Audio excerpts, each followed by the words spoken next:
Welcome to Winners, Wallets, and Worldviews, a podcast on business, leadership, and life. Today on the podcast, we have Suman Kanuganti. He is a co-founder and CEO of Personal.ai, two-time venture-backed entrepreneur, AI enthusiast, and accessibility champion, awarded Forbes 40 Under 40 and Smithsonian's Top Innovator to Watch Awards. Suman is the co-founder and chief executive at Personal.ai. He's a creative entrepreneur who loves robots, technology, and humans. Really looking forward to the discussion today as we talk about maybe what is the difference between humans and machines, where is that going, what are the ethical implications, and how can you, as a business owner, capitalize on this opportunity? More coming up. Welcome to the show. Welcome to Winners, Wallets, and Worldviews, the only show that's going to teach you how to be somebody. Thank you again. Appreciate your time. We give a talk about the story of Cypress Semiconductor called 0 to a Billion. You're not going to make it. It's not like being a star quarterback. You guys are all leaders. You guys are trying to crush it. Ladies and gentlemen, whatever's going on in your life, you're going to run into that block. Recognize that you're leaving 95% of American business completely behind. You guys are here learning, getting education. You're going to run into someone standing there. No. Michael Jordan's humility is what we're talking about. Saying to you, you're not good enough to get through to the other side. And I say to you, let's roll, baby. Let's roll. Suman, thank you so much for joining me on the show today. Where are you coming from today? I'm in San Diego, California today. San Diego. Awesome, man. Well, thanks so much. I know you've got a really incredible background with various different types of IT disciplines, but more specifically, what I really want to talk to you today about is AI, artificial intelligence, and kind of how you got interested in that specifically. But also, I'd like to learn a little bit more about the ethics as well. So I'm really excited. But first, can I just get a little background on you, kind of you as a person, your upbringing, your childhood? What was that like?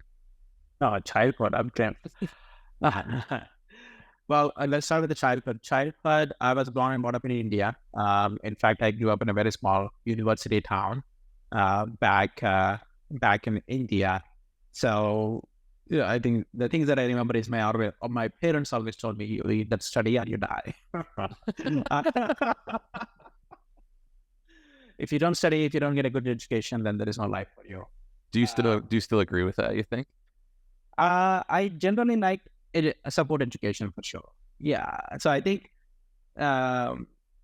education has its place, specifically around the foundations and the systems, because one thing that I believe is whatever you create, whatever you do is like the sum total and builds on top of everything that you have learned in the past. And that learning experience could be in multiple different forms and fashion. It could be simply, getting the job and learning it that way, or you can go to a school and, dedicate your time as well as, learn that way as well. So I'm glad I did whatever I did, whatever my parents told me to do. But I was enthusiastic as well. It's not like I was forced into doing anything as such, but I enjoyed science, I enjoyed engineering. I went to get my bachelor's degree, all my choice, of course. And then I came to United States to continue my education. I did my master's in robotics after electrical engineering back in India. I ended up playing with the computers. I was more of a systems and hardware engineer to begin with, and then became more into the software side as well. Soon after my robotics background, I went to Caterpillar straight up. I was programming robots, for Caterpillar heavy duty engines. Yep. That was so much fun down on the manufacturing plants. Was that in Peoria, Illinois? Were you at the Illinois? That is right. Yeah. I know. was in Peoria, Illinois. Yep. Mm-hmm. I was there for 2 years and then moved on to California, got more into the software side of things. I was at Qualcomm as well. I did a lot of work in the open source and Linux systems too, because of my background in the PLCs and robotics. So I definitely had an interesting background and worked my way into more like understanding the software, became development manager, and started working with products at Intuit, so TurboTax. So I'm always proud to say, I'm one of the guys behind TurboTax.com. Oh, really? You've saved so many headaches over the years with TurboTax. No, it's awesome. Yeah, I think there's something to it. I think there's something about, when you do something that people touch and feel and experience it and incorporate it and do something with it, that gives you excitement. I think that gives me excitement. And that's almost like my shift into the entrepreneurship world, right? I got to do my second master's, which is MBA. So obviously, you can imagine, yes, I do believe in education. But MBA was good for me because I was so deep in the areas of technology and engineering, what happens outside that realm was like, total like rocket science to me. So when I went to MBA, I feel I got equipped with a lot of skills that I didn't possess before. Just understanding the business, understanding the marketing, understanding the strategy, looking like overall like macro things of what's happening out there in the space, what you could do with it, like how you could solve the problem. So that I got into like more expanding my scope and capabilities and confidence and people and network to the point where I could pick a problem, I could solve it, and then I could make a business out of it and impact people's life along the way. So that's kind of a little bit of my, childhood working backwards to do where I am right now. Excellent. Thank you so much. I want to jump right into it and ask a couple questions that like I've had. So I've been just fascinated with AI in general the last couple of years and how rapidly it's grown, all the different types of, dystopian futures that people can kind of think in their heads. And I wanted to ask you first, maybe for those that aren't familiar, what is your definition of kind of like transhumanism, where we almost move into we're creating almost this new species that's non-organic to now machines or robots. And then what's your view on some of that, and just kind of to paint the picture on some of the dystopian concerns with AI? Okay, so we are starting into the future, and then we'll go back into current. Looks like. So here is my take, right? At every step of the way, people, I think humans, will always continue to build and evolve on top of the foundation, and that foundation is the technology, right? In other words, whatever technology that we have today, in the future, we will only be building on top of it. We will never be replaced. We will always be extending ourselves and our capabilities, our experiences, our desires and needs, if you will be ever changing as well. And how like people evolve into growing up will also change, I tend to think. A couple of examples, right? Obviously, when I was a kid, I didn't have access to computers.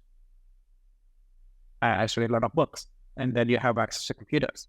And, over the past 2 decades or 3 decades, people study on the computers and they will have access to the internet. So what they do is kind of built on top of their experiences learning through the computer.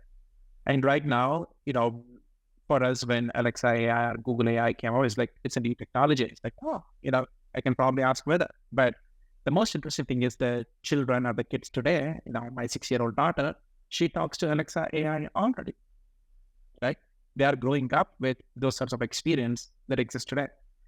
So I think as we head into the future, this whole idea of AI getting incorporated into our daily lives will become real, but it will be more or less like a new medium.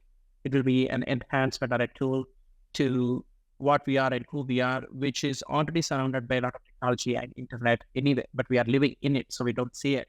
So if I just like step out of it and look from the other side, it's merely, our experiences of this, creating time, increasing and communicating between people, like you and me, like right now, or even like ever expanding our ability or capability to process information and do things will be adapted to the new technology. So when it comes out to AI, yes, in the fast forward, I do tend to think there will be some form of embodiment, if you will, that will likely be, more geared towards having a AI entity. However, the path that will get us there will not be an issue tomorrow, will not be an issue for this generation, will not be an issue in the future as well, because the adaptation process will continue to happen. So today, it's going to be AI as a new medium for increasing that, conversation and communication capabilities between people. And next, those AIs will likely be transformed into some form of like holograms, if you will. And then you talk about robotics. The robotics would likely be heavy mechanical approach to it, but then you would have some form of like AI capability in it. And then you would add the synthetic biology to it, right? That's when you have the synthetic biology and the AI kind of acting and working alongside with you. You would probably be hiring a AI robot that feels more like a human in the future that is taking care of other things, which we are still, have some issues that we are unable to solve, such as like folding the clothes, right? I hate those things, right? So I think those things will evolve over a period of time. But I think this idea of like AI taking over the human evolution and the humanity, I think that is not going to happen. It's never going to happen because, right? Humans are much smarter. Well, Way smarter. I think the concern, is that all of a sudden we have machines that are advancing in processing power that can process information much more rapidly. They can forecast scenarios with a much higher degree of certainty than people. So then things like, which is really the essence of business, is trying to balance risk. And now you have machines that are much better at evaluating risk and concerns and uncertainty. Now you couple that with, what if they start to develop their own motive? And that's, I think, where you start to get science fiction today, but you can start to see that bridge. Like, and then once they get a motive, what are they interested in? And that becomes so let's say they have so much processing power that they can evaluate the infinite amount of knowledge and information that's out there, and they help us solve problems like perhaps fusion technology or energy crises and things like that. And we're not necessarily battling over finite resources. They're just pursuing this abyss of information that we're not even aware of because we don't know. But on the flip side of that, that's an optimistic scenario. On the flip side of that, they find out that there is limited resources, that the laws of thermodynamics apply, that all these types of things happen. And now we're in this Terminator battle over the same motive. So I think those are the things that I'm just fascinated on. And, as you live in this space, I'm just kind of curious what you think.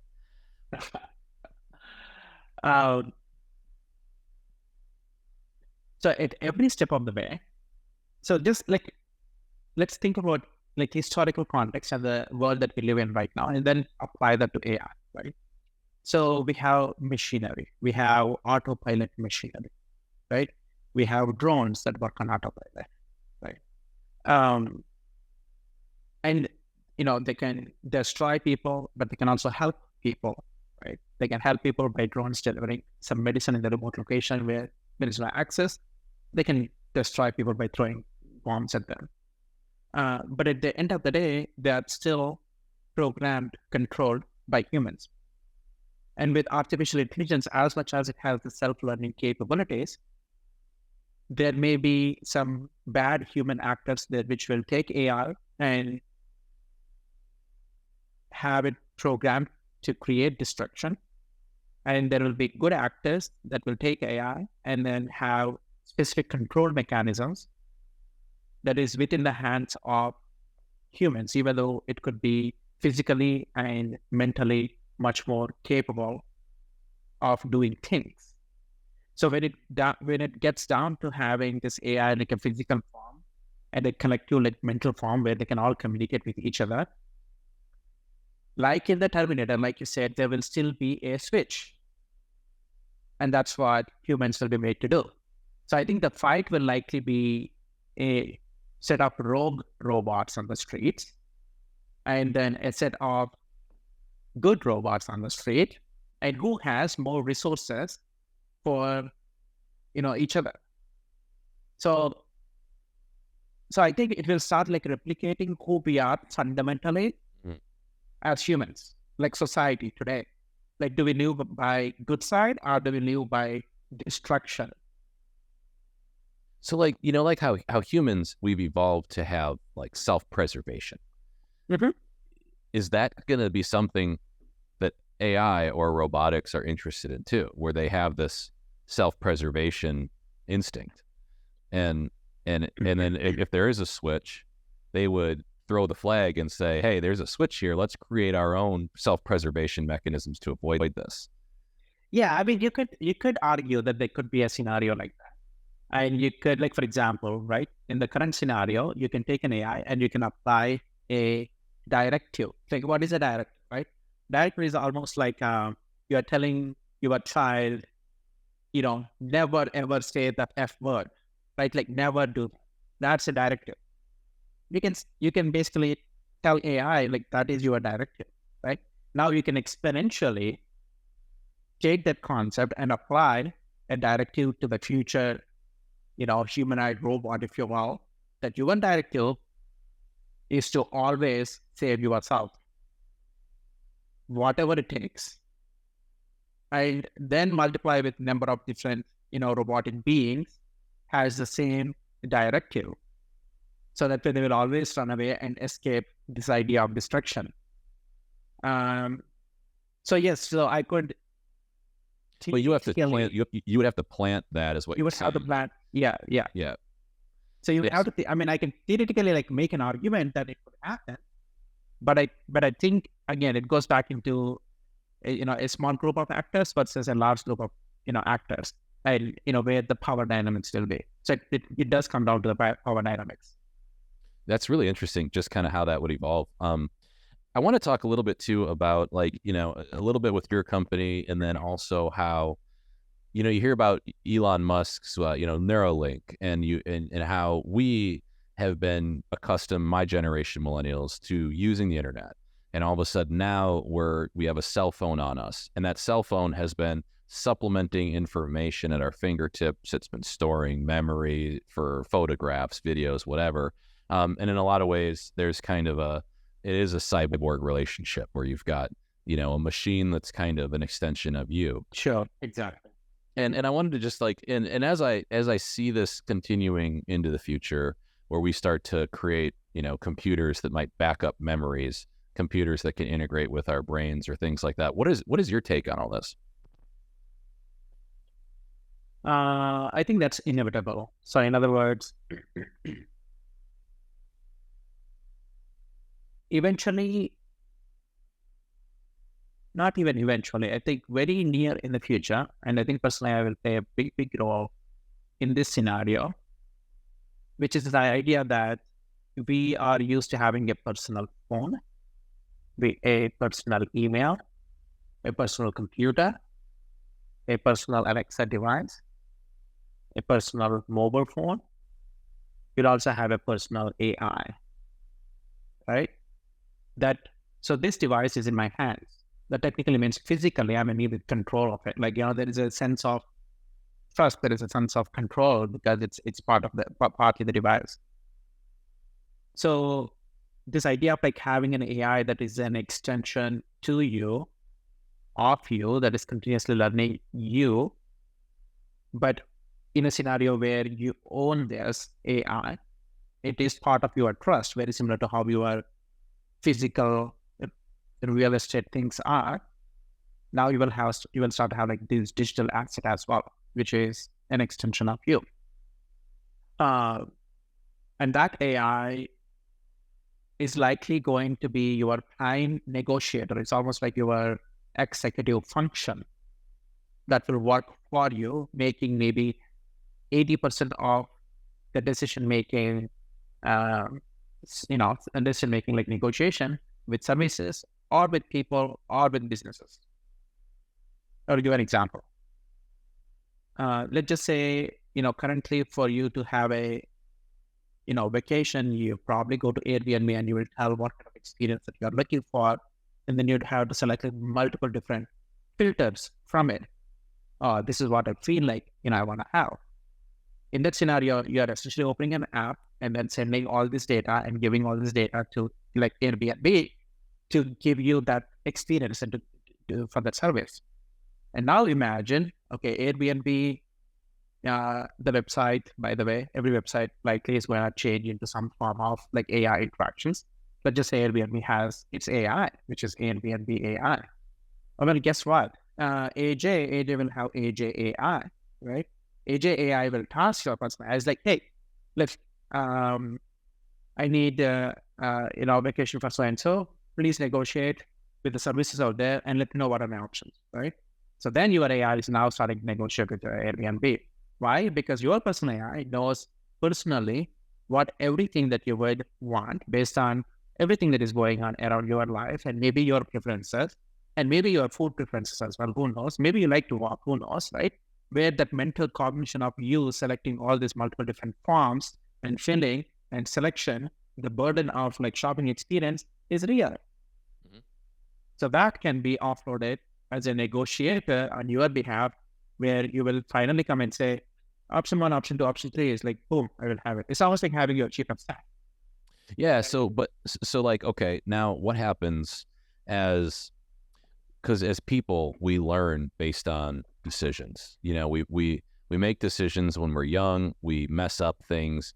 We learn from the consequences of those different types of consequences that come with different decisions, and that's how we eventually make better decisions. Now, if we introduce something like this, like my own AI cloud that can basically take a lot of information about me, my preferences, as you were kind of describing, or behaviors or things, and make recommendations for a travel trip, it's removed that line of decisions. But it's also, in the same time, removed the accountability of my decision making. And I'm wondering what kind of like human effects that has on will have on our psychology. You know what I mean? Where it's now I can I can default to the AI, and eventually I kind of create this body that moves throughout the world without really, like what makes us human anymore, if we're not making decisions and kind of living with the pros and cons of all those decisions, and the pleasure and the pain of all those decisions. Just kind of curious your thoughts. I don't think it is replacing your decisions as much as you're probably making a lot more decisions than before, right? So let's this argument, I believe, is no different than when maps came out, right? Like whether it's Google Maps or any other like mapping software or those hardware things that we used to put in the car, right? Earlier we used to like print maps. We look at like read maps. Oh, okay, you know what? Once I go on I-70 West, since we're talking about Illinois ISP area, then I would have to take XYZ exit, and then I would have to remember that I'm going eastbound to get to the location where I would want, right? So you process all this, and you are remembering these decisions, and you would go on the journey. You're making tons of decisions along the way. Well, now you have your Google Maps. It doesn't take a second for you to like open, punch in where you would want to go, and then just follow the directions. Are you making the decisions in there? Well, I tend to think yes, because you know why? You are still consciously choosing where you are heading to. It is purely making the process faster to you. And by the way, maybe along the process, that consumption of the map is now happening in a different medium, which is your phone, which is your Google Maps, that says there is traffic in this side. Maybe you will go around it, or there are these other places that you are exploring. Maybe that's another decision that you're likely taking.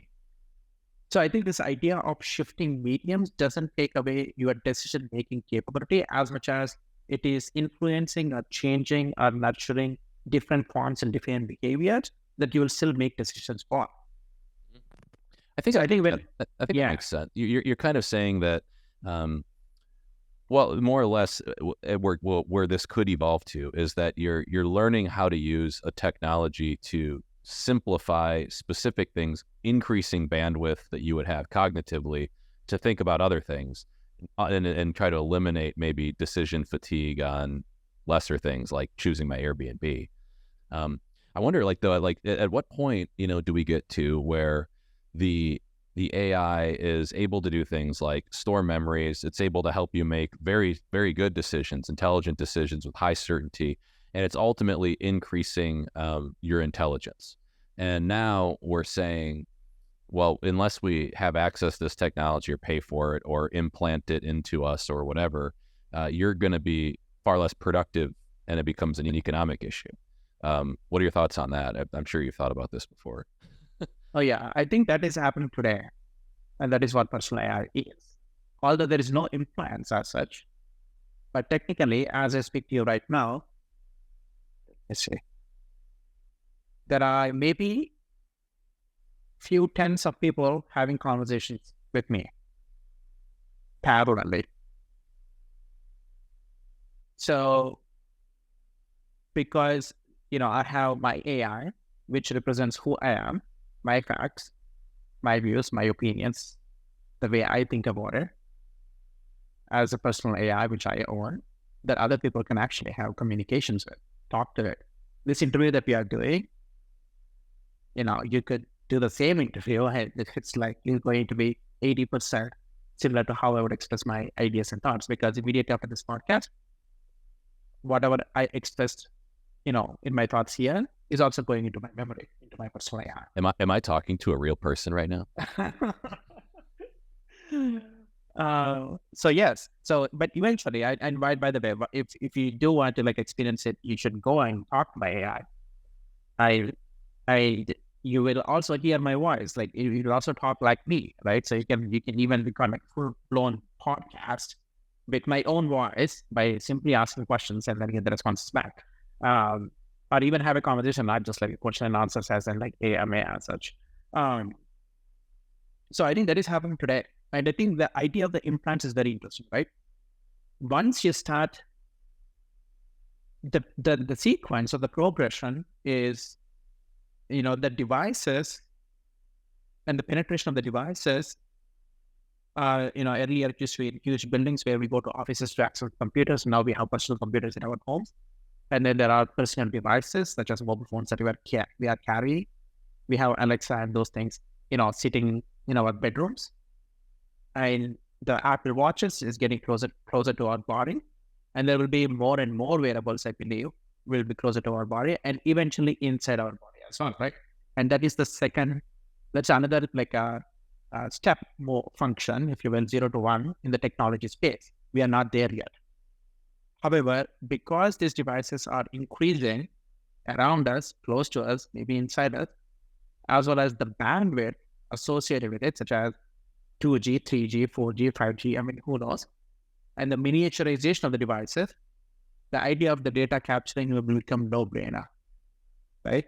You likely have a function where you will say, stop capturing or start capturing, and then everything associated with your biometrics, what you're saying, expressions, likely is going to be captured, right? That's what Neuralink is trying to do, because to get that level of efficacy, if you will, or fidelity of the data, it's very tough with the external devices that we have. But I think there is a progression that needs to happen, and we are likely anywhere from 10 to 15 years away for that level of sophistication to be able to happen. And which level of sophistication are you talking about? Like Neuralink, where you can back up memories and you can replace, dementia patients would go away. Yeah. And right now for the dementia, one of the applications we have is dementia people can choose to add memory into their AI. A simple example would be, people especially early stage dementia who knows what they're doing, but they kind of tend to forget within 5 to 10 minutes. When they know what they're doing, it's hey, I'm going to go into groceries and I'm going to get this set of list of things, and remind me if I tend to forget when I'm at that location, right? For that kind of use case to happen today, well, you will likely need to enter in a mobile phone. And then when you go there, you need to remember to open the mobile phone and then look for where it is and, access some sort of application. It is still going to be not as intelligent enough, right? And it's burdening for a person who is dementia patient. So in this scenario, you would add the memory into your personal AI and then say, when I am at the grocery store, proactively tell me if I forget, or just remind me. So I think that is happening to a certain degree, but the high fidelity of Neuralink, where everything is implanted, everything is happening, and you think these are the things I need to get when I go into the grocery store, I think is the sophistication. This episode is brought to you by Magic Mind. Our friends over at Magic Mind have created a unique blend of neurotropics and mushrooms to help with energy production. So the Magic Mind, it's a drink, comes in a little bottle, it's green, it tastes like a green drink, and it's only got about 35 milligrams of caffeine, but I'm telling you, it has unbelievable capability for focus. So the running joke in the office is that people come and they raid my fridge and they take the Magic Mind out of the office because it's really effective. I use it as a pre-workout. I also use it to help me break through an afternoon slump. It's not like coffee or energy drinks that make you jittery. It helps with prolonged focus, especially for really tedious, boring type of work that you might have to do, or those things you just have to get done. So I'm a big fan of Magic Mind. If you guys want to try it out, go over to magicmind.co and use the promo code WINNERS20 to know that we sent you over there. Let us know what you think. Tag us on social media. And without any further ado, welcome back to the show. And you think that's only 10, 15 years away? I think that's 10, 15 years away, yeah. I mean, that's not that far away. Just consider Nice. that you're supplementing your brain activity.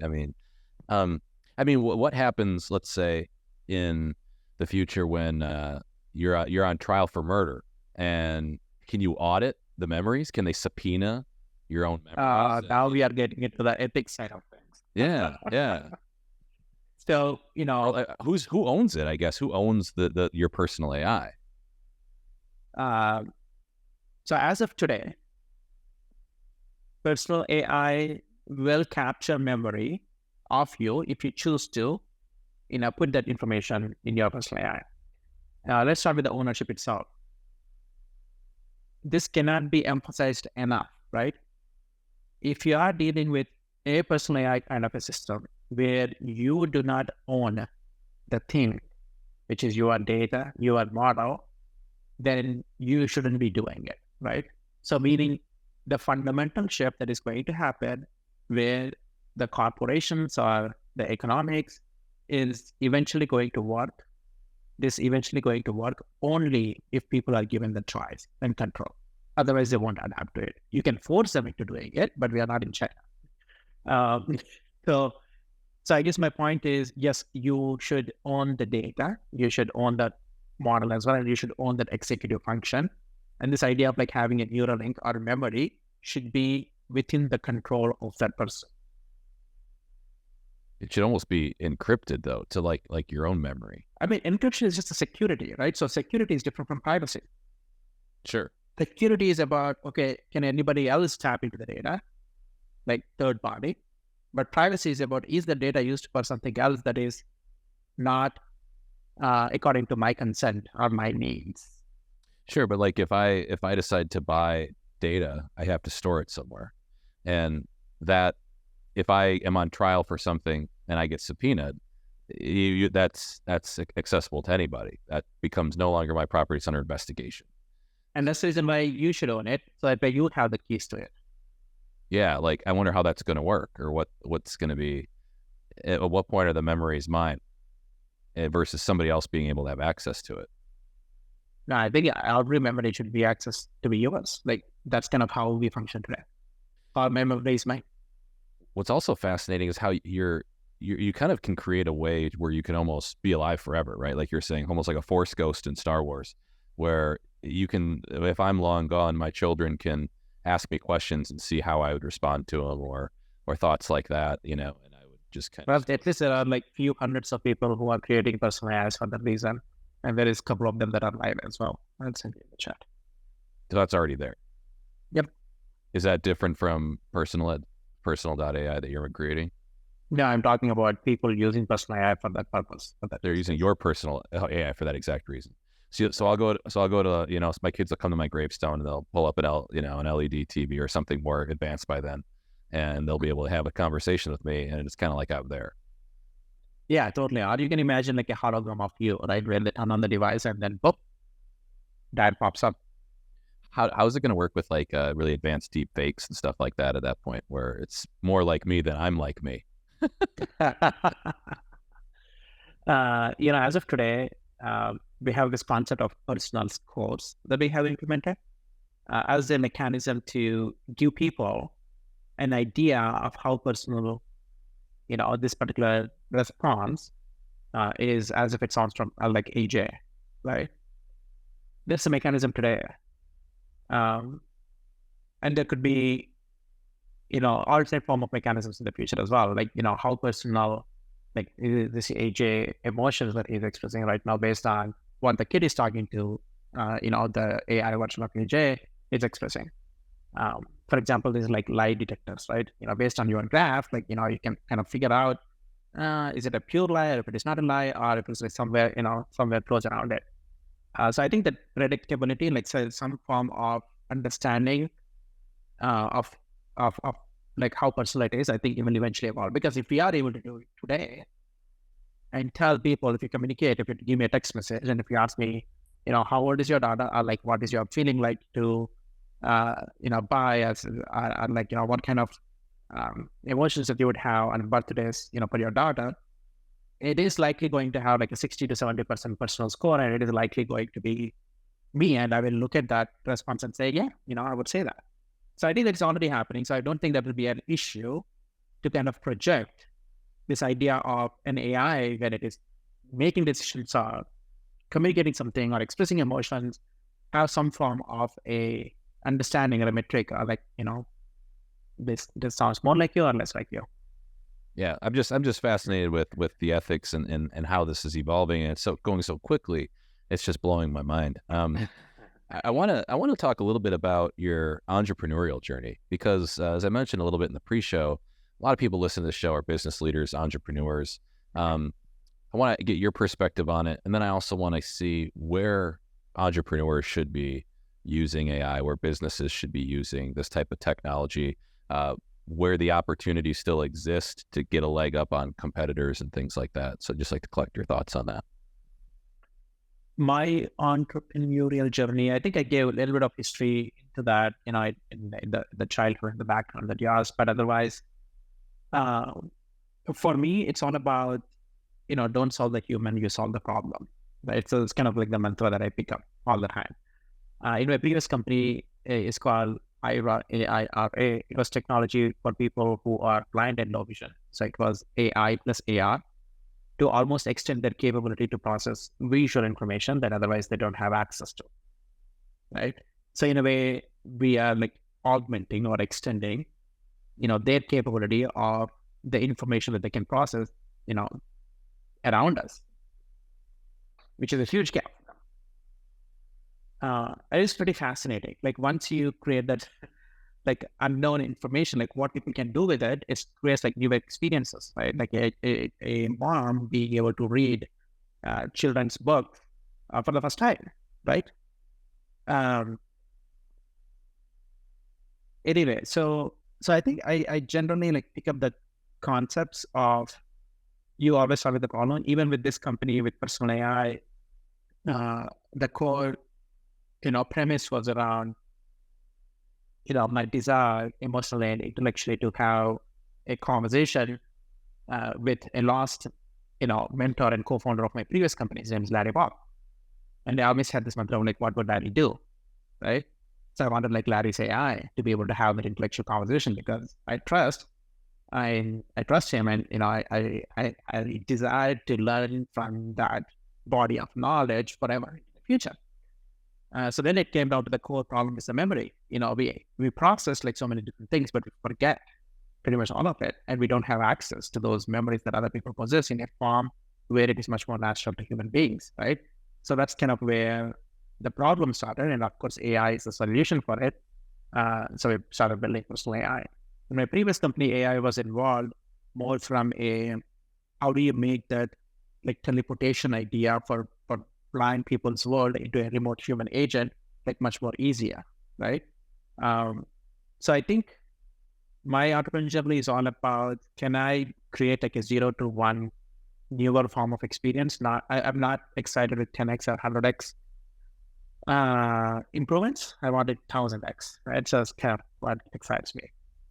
For business leaders, for existing people, AI, I think opportunity is still a lot more that we can even possibly imagine like right now. So the best thing I would say is, if you do have cohort of people or market that you are currently serving today, you could always think about how you can leverage AI to optimize whatever value that you are creating and make it more efficient. Or there may be newer and novel experiences that you are unlocking because you can leverage a large language model, or you can leverage a personal language model, which is us, into your experiences. And how is that creating additional time for your people and for yourself, and additional experiences or additional access? Goes back to the fundamentals of a business, right? And sometimes it may be pure economics. Who knows? I've seen one founder incorporated AI and created a startup which almost like reduces the cost of producing a audio script in the land of media by 10x. Sometimes it could be simply economics. So I think the opportunity is huge, but I would rather tell people to focus on what is the fundamental problem that they're already solving to their existing customer base, if there is existing business, and now apply AI to it. And what does it mean? Do you think, like with personal AI, do you think that it could get to a point where, for example, maybe I'm a senior partner in a law firm, very talented lawyer, and I pass away, but I have personal AI that's kind of collected my opinions and thoughts. Well, I mean, would you be able to license out the same consulting fee and get that level of legal analysis, you think, from a different customer or something? So I sent you one URL that is exactly that use case. That's So Jacob, is it accurate? Is it pretty good? you should try it. He's an immigration lawyer, so go talk about everything immigration about him. It's jacob.personal.ai. And his use case, I mean, yes, he's still alive. But his use case is he has like a bunch of different people like all around the world that ask him questions about immigration. And if you think about immigration, right? Like I'm an immigrant myself, so I can understand that feeling of the tension, even talking to a lawyer in the United States about immigration, like how do I, get to US? And these people are also like shy. Like how do you accommodate like 400 to 500 people who are trying to talk to you in single day with basic questions that may not be leading immediate as a client or not as a client, right? But now we just launched this like 2 weeks ago.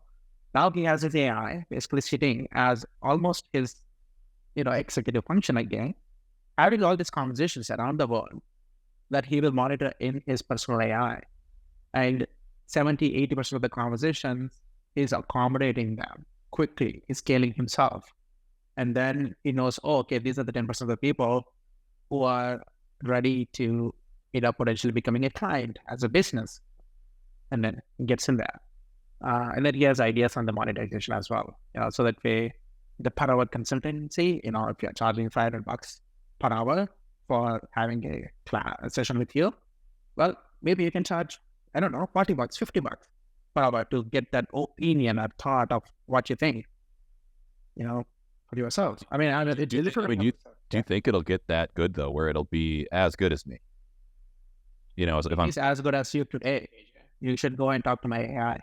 Wow. So if I had a customer that was, I'm a lawyer charging $500 an hour, and the customer is discussing with my AI, I should be able to charge $500 an hour, and that customer will have the same type of legal experience today. Yeah, that's unreal. I mean, it all depends on how well you train it, right? So I have another lawyer. His name is Brandon. He's training his AI. He uses in a co-pilot fashion. In other words, he doesn't automatically send responses like Jacob does, but he would want to approve every response that goes out, right? So depending on how well you train it, depending on how exact situations that you can comprehend and you can tell your AI, which is your memory, then it will get as close to you as possible. So maybe it's not like $500 per hour today. Sure. It's maybe $50 per hour today, but that value can eventually start increasing as you collect more and more memory of all the different like variations of of people asking questions to you and your AI being able to synthesize them. Wow. I think that's really impressive. That's pretty, I mean, if you think about it, even a physician, right? There was a time where I went into the doctor and they gave me like the physician assistant first, and they were doing a knee test on me. And I remember they went and Googled knee exam. In the room, I'm sitting there looking, and I'm like, okay, you're Googling a knee exam. And then later the physician came, and I'm just thinking, that's really just a big decision tree is all a doctor's doing. They're taking a bunch of, symptoms, they're ruling out things, they're asking a bunch of questions to try to arrive. I feel like AI would do that instantly, especially like think about with information now with the smartwatch that's being collected in a cloud. If you had a USB port that you plug into a computer and could analyze every single part of you, that should be more accurate than a doctor because it has more information. It's got your health history all there, and it's been processed, pre-processed. You almost don't even need the physicians. Yeah.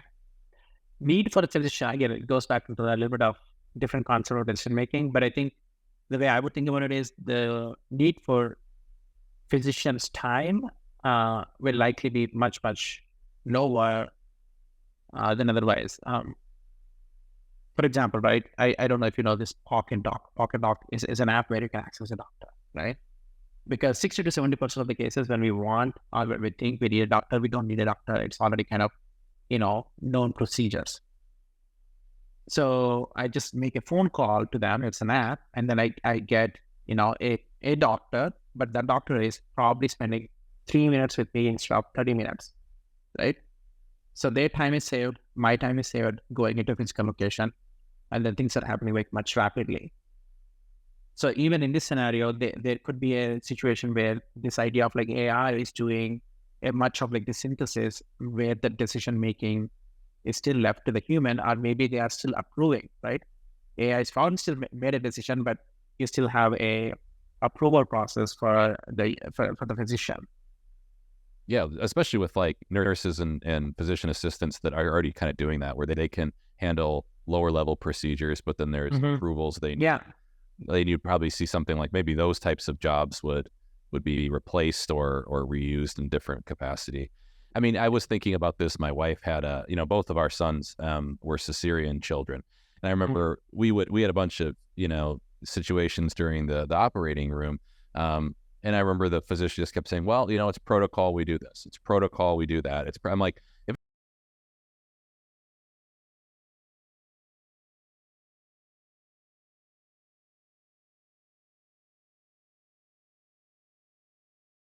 by decisions that maybe a hospital administration wants these types of things. Therefore, Yeah, that's a good analogy. Yeah. So I'm just blown away that this can work like this. Where do we go to like sign up, or how do we sign up, or how does personal.ai work if business owners want to start using this and they can already start brainstorming some applications or things? Yeah, I mean, to begin, I think the easiest way is to go to my own AI, which is s.personal.ai. And if you go there and then basically add me as a friend or chat with me, you will go sign up, and you can go through the process of experiencing talking to my AI or talking to other Discord, like other AIs. You think the ecosystem is an AI word. It's an AI word. Once you go there, you discover other AIs, you can experience it. But from a use case standpoint, right now our focus is on the brands and the business leaders, and specifically like small business to medium-sized businesses. Why? Because most of these businesses kind of functions around the core expertise and knowledge that is very particular to you and to a group of people. And that's where personal AI shines. So if it is more about like general knowledge, yeah, sure, you can simply leverage something like ChatGPT, which is pretty awesome at it. And by the way, within personal AI, there is ChatGPT friend as well, right? So in the world of personal AI, every person is a model. Every large language model is a friend in itself. Anyway, so use cases evolve from like simply augmenting yourself with your own communication, for your clients, for your colleagues, for your customers, for your own friends, for your own self, right? Like even generating simple things such as, social media, social posts, to writing blogs, writing articles, to automating text messages and having your AI draft responses for you so that way you don't have to do it. And then simply being able to correct it and send it. And over time, it gets so good that, 70, 80, like right now, 70, 80% of all my communication, outbound communication is either drafted or done by my AI. That's just incredible. I mean, I can't imagine what's going to happen though when we start getting that efficient.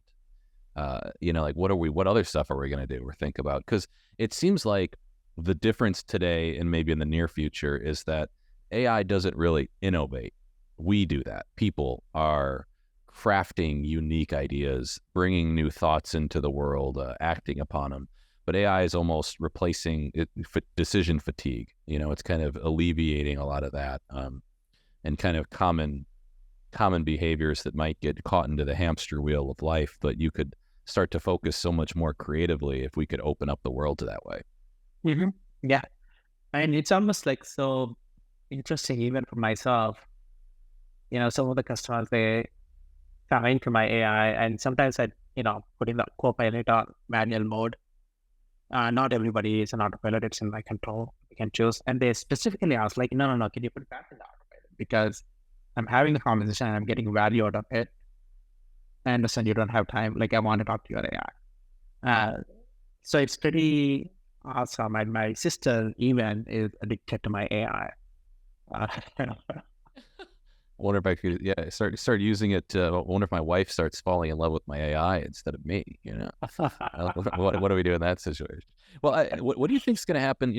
As robotics advance, you have a little background in robotics, and for especially with like staffing issues that we're starting to have with, fast food restaurants or wait staffs or dishwashing, like all these jobs that are very difficult to find people for. The pay is not worth the work. How is AI going to interact with some of those issues as we start to think about robotics? You mentioned folding towels is still not quite there. Some of those types of activities. How do we get there as entrepreneurs? What opportunities are out there? Yeah. There is this concept called adjacent theory. So in other words, every technological innovation is almost always adjacent to what exists today and what might exist, what potentially could exist next. So when it comes down to robotics, specifically talking about like staffing situation, the mechanical nature of staffing, which is picking up food from one place and then delivering them food to other place, it's very mechanical. There is not a lot of intelligence involved in that activity, right? So in countries like Japan, and I believe even in the United States, there is one restaurant that opened up in San Diego. They do have like robotic staff, where the robots deliver the food from the kitchen to your table. So that is already happening. And that, I believe, is more like a adjacent possibility of what robots can do that is applied to a real world use case for efficiency reasons or for saving time or for even, not doing things down. And I think at every step of the innovation, we will have to find those use cases which are economically viable. Otherwise, the investment will not happen. Right?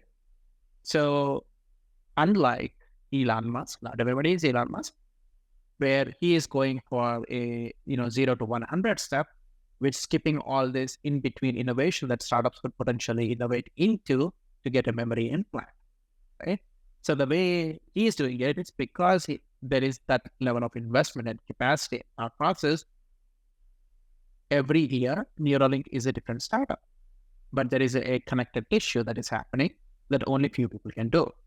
However, robotics is a very good land of opportunity from my sense, because whatever has been happening within the AI space over the past 2 decades are now starting to realize the potential. I think robotics has a long way, even, maybe 20, 30, even 100 years down the road. Why? Because first, the mechanical nature of the robotics needs to get more sophisticated. That in itself is like a lot of modular innovation that needs to happen. Then there needs to be sophisticated enough to live alongside with us, right? And then the mechanical, capability is then replaced with your synthetic biology, right? Where it will look, feel, and get stronger, more human-like, right? So I think the advancement within the robotics is a lot, and there is a convergence that need to happen at every step of the way. And then now, similar to how your personal laptops converges with, operating system, and then the GPUs converge with your AI, there will be a robotics that will start converging into some form of AI as well. Yeah. I mean, I'm a systems engineer, and I've been a systems engineer for a decade. And as I've observed machines and our mechanical, the mechanical style seems to be stagnated in so many ways, where it's like, really what we've created is great ways of making things spin quickly. You look at any type of power system, engine, anything like that, generators, we've created a great way to make that very efficient, a spinning type of system, where the thought comes in, in a military application, a helicopter works okay, drones work okay, but a bird, would be so much more effective, right? A bird is so much more agile. They can land, they can set wherever, they're quiet. But you look at the energy transfer of a bird, it's because they have ATP stored in cells that's transferred throughout their entire wing as muscle. And you look at a helicopter rotor, it's just something that spins. And it's like, at what point can we, as mechanical engineers, move to a place where we can transfer energy that efficiently? It's almost like artificial biology.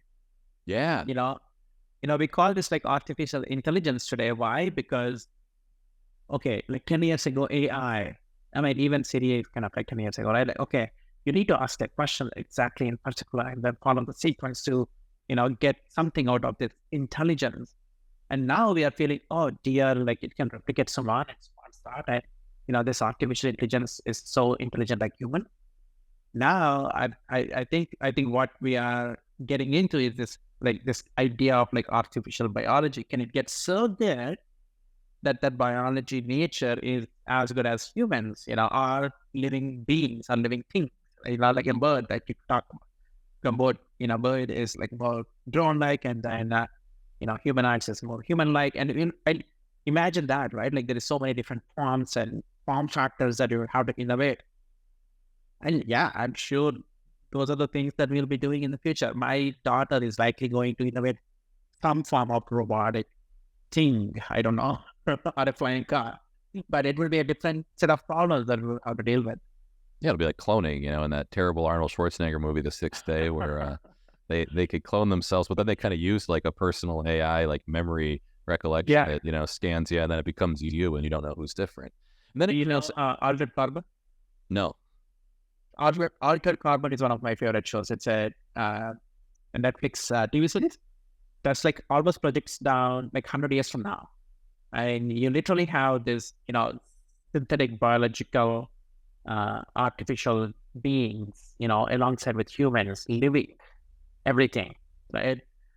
And you have this concept of memory, and that memory is called a stack, right? So when you kill a body, the person is not dead, because you can take the memory and then take the memory and put in another body, right? And then you basically transform life. Now imagine the economics surrounding that, right? The richer people will always get younger bodies, right? And if you are relying on the government, a younger person who was dead get older bodies. Yeah. You see, so it just gets like so convoluted. And by the way, the memory idea, the memory stack, we named after this cortical stack idea from Altered Carbon within personal AI. Well, I mean, that situation is fascinating too, because you look at maybe a good example would be teleportation in Star Trek, and you're disassociating their entire molecule base, and you're moving it, and then you're reassembling it. But then it becomes, is there a soul? Is there continuity between the two bodies? Or is it just another body that just behaves exactly like you, has your same memories, does all the same things, but there's no continuity between me today and that me later? And that becomes like, it's not like surgery where I just wake up and I have, I remember everything and it's me. It becomes like, were you continued? And I think that becomes another interesting idea. I got to go, AJ. Yeah, Suman, thank you so much for your time today. Thanks a lot, AJ. It was fascinating talking to you. You too. Bye.